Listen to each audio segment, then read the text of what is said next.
आज हम लोग प्रैक्टिस सेट ऐड करेंगे। इससे पहले 7th वीडियो कंप्लीट हो चुका है, उसको जाके यूट्यूब में अब देख सकते हैं। अगर लाइक करें, दोस्तों को भेजें, शेयर करें, ओके। और कमेंट बॉक्स में कमेंट लिखें कैसा चल रहा है आप लोग का तैयारी। चलिए स्टार्ट करते हैं। सीटेट किसी को भी अगर नोट्स कंप्लीट नोट्स लेने हैं तो इस नंबर पे व्हाट्सएप मैसेज करके आप ले सकते हैं, ओके।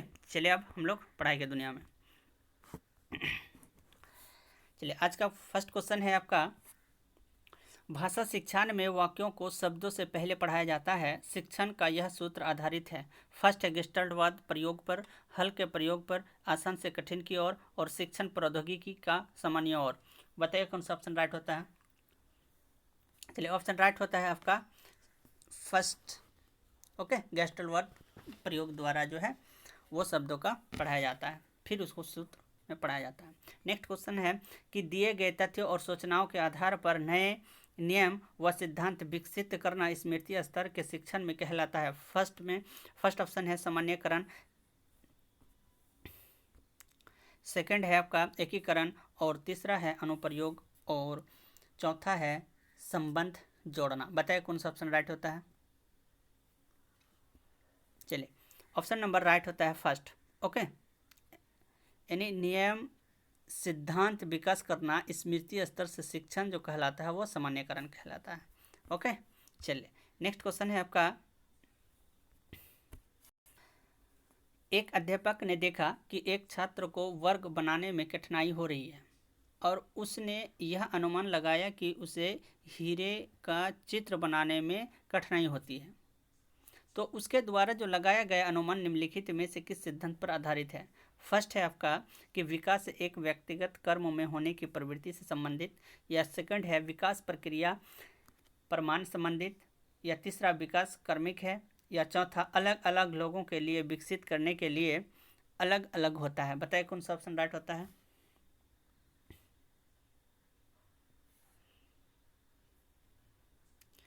चलिए आई थिंक लिख लिए होंगे, फर्स्ट ऑप्शन आपका राइट होता है। विकास एक व्यवस्थित कर्म में होने की प्रवृत्ति से संबंधित है, ओके। चलिए नेक्स्ट क्वेश्चन है आपका कि वाइगोत्स्की के सिद्धांत में समीपस्थ विकास का क्षेत्र है।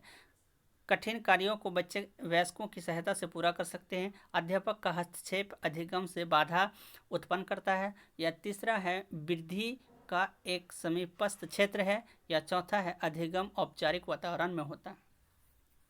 बताया कौन सा ऑप्शन राइट होता है। चलिए फर्स्ट ऑप्शन राइट होता है, यानी वाइगोत्स्की के सिद्धांत में समीपस्थ विकास का क्षेत्र जो है कठिन कार्यों को बच्चे वयस्कों की सहायता से पूरा कर सकते हैं, ओके। चलिए नेक्स्ट क्वेश्चन है आपका, प्रभावी और सफल शिक्षण के लिए सर्वाधिक आवश्यक है।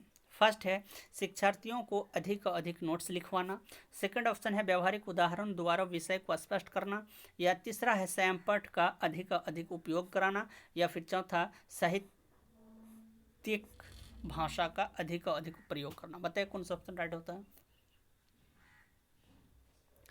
चलिए सेकंड ऑप्शन राइट होता है, ओके। व्यवहारिक उदाहरणों द्वारा विषय को स्पष्ट आप कर सकते हैं। जब भी बच्चे को पढ़ा रहे हैं, अगर किताबी उदाहरण नहीं देकर बाहरी उदाहरण इधर से उधर से कहीं से भी आप उदाहरण पेश करते हैं तो बच्चे को जल्दी समझ में आ जाता है, ओके।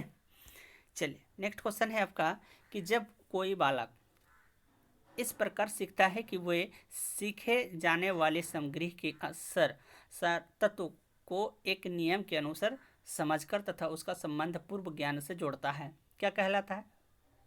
रटकर सीखना, अन्वेषक सीखना, अभिग्रहण सीखना, फिर अर्थपूर्ण सीखना। बताइए कौन सा ऑप्शन राइट होता है।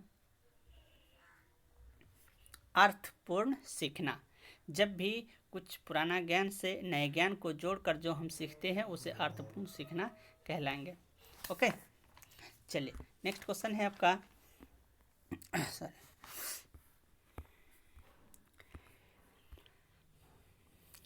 नेक्स्ट क्वेश्चन है आपका कि बुद्धि, लब्धि और भाषा संबंधी योग्यता में घनिष्ठ संबंध होता है, वह विचार किसका है।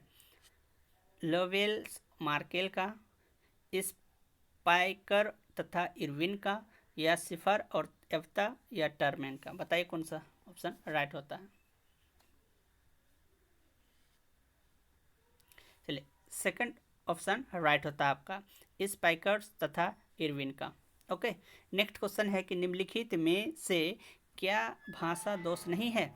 ध्वनि के अशुद्धता उच्चारण होना, ध्वनि का अत्यंत तीव्र होना, ध्वनि के प्रतिस्थापना का ना होना, या ध्वनि में पुनरावृत्ति होना। बताइए कौन सा ऑप्शन राइट होता है? ऑप्शन नंबर राइट होता है आपका थर्ड, ध्वनि के प्रतिस्थापना का ना होना। ओके, चलिए नेक्स्ट क्वेश्चन है आपका कि बुद्धि के बहुकारक सिद्धांत के मुख्य सार्थक थॉर्नडाइक ने थे। निम्नलिखित में कौन सा कथन सिद्धांत के अनुरूप है? फर्स्ट ऑप्शन है कि बुद्धि कई तत्वों तथा समूह होती है और प्रत्येक तत्व में कोई सूक्ष्म योग्यता निहित होती है। सेकंड ऑप्शन है कि कुछ मानसिक क्रियाओं में एक प्रमुख तत्व सामान्य रूप से विद्यमान होता है जो उन क्रियाओं के कई ग्रुप होते हैं उनमें अपना एक प्रमुख तत्व होता है। सेकंड ऑप्शन है आपका। थर्ड ऑप्शन है, नहीं दिख रहा है, थोड़ा बहुत बीजू कर देते हैं आप लोगों को। चलिए, और थर्ड ऑप्शन है कि व्यक्ति का व्यक्तिगत व्यवहार अनेक स्वतंत्र योग्यता पर निर्भर करता है किंतु इन स्वतंत्र योग्यता का क्षेत्र सीमित होता है। ठीक। चौथा ऑप्शन है कि सभी प्रकार के मानसिक कार्यों में दो प्रकार के मानसिक योग्यता की आवश्यकता होती है। प्रथम सामान्य मानसिक योग्यता, द्वितीय विशिष्ट मानसिक योग्यता। बताइए कौन सा ऑप्शन राइट होता है?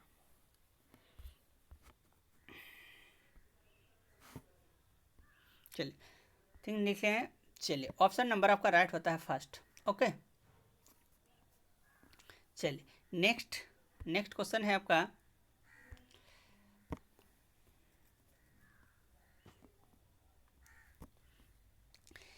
क्रिस्टलाइज संबंधित है। फर्स्ट ऑप्शन है मानसिक विकार को समझने की एक सामान्य योग्यता। सेकंड है व्यवहार संबंधी विकारों को दूर करने की संबंधित एक सामान्य योग्यता। तीसरा है अनुभव, अधिगम तथा वातावरण संबंधी कारकों पर आधारित एक सामान्य योग्यता, या पठन विकार और आधारित एक सामान्य योग्यता। बताइए कौन सा ऑप्शन राइट होता है?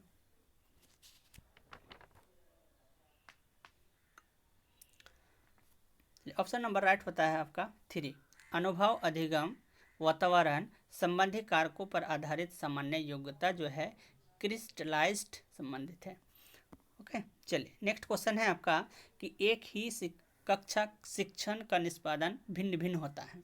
निम्नलिखित में कौन सा कारण इसके लिए सर्वाधिक उत्तरदायी हो सकता है? फर्स्ट है शिक्षार्थियों की बुद्धि में अंतर, शिक्षार्थियों का अभिप्रेरणा में अंतर, शिक्षार्थियों की रुचि में अंतर, या शिक्षार्थियों की शारीरिक शक्ति में अंतर। बताइए कौन सा ऑप्शन राइट होता है? चलिए ऑप्शन नंबर राइट होता है फर्स्ट आपका, शिक्षार्थियों की बुद्धि में अंतर होता है और विभिन्न तरीकों से वो सीखते हैं, अलग अलग प्रकार के वो सीखते हैं। ओके, चलिए नेक्स्ट है आपका बाल केंद्रित शिक्षा द्वारा निम्नलिखित में से क्या संभव नहीं हो सकता? फर्स्ट ऑप्शन है बाल मनोविज्ञान की सहायता से बच्चों के परिक्रम में सुधार, प्रत्येक बालक पर शिक्षक द्वारा विशेष ध्यान दिया जाना और प्रत्येक बालक पर पृथक रूप से ध्यान नहीं दिया जाना, और प्रत्येक बालक की विशेषता आवश्यकताओं को समझना। बताइए कौन सा ऑप्शन राइट होता है?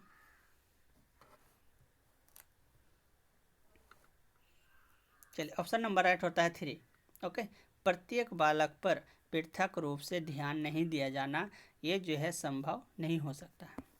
ओके, चलिए आई थिंक ये कंप्लीट हो गया है। नेक्स्ट हम लोग फिर पढ़ेंगे नेक्स्ट में, और किसी को भी अगर सीटेड नोट्स लेनी है तो इस नंबर पे व्हाट्सअप मैसेज करके आप ले सकते हैं, और जाके यूट्यूब में एचआर टीचर एकेडमी को अपना लाइक कीजिए, शेयर कीजिए, अपने दोस्त को भेजिए। ओके, तब तक के लिए okay, bye bye, take care, thank you.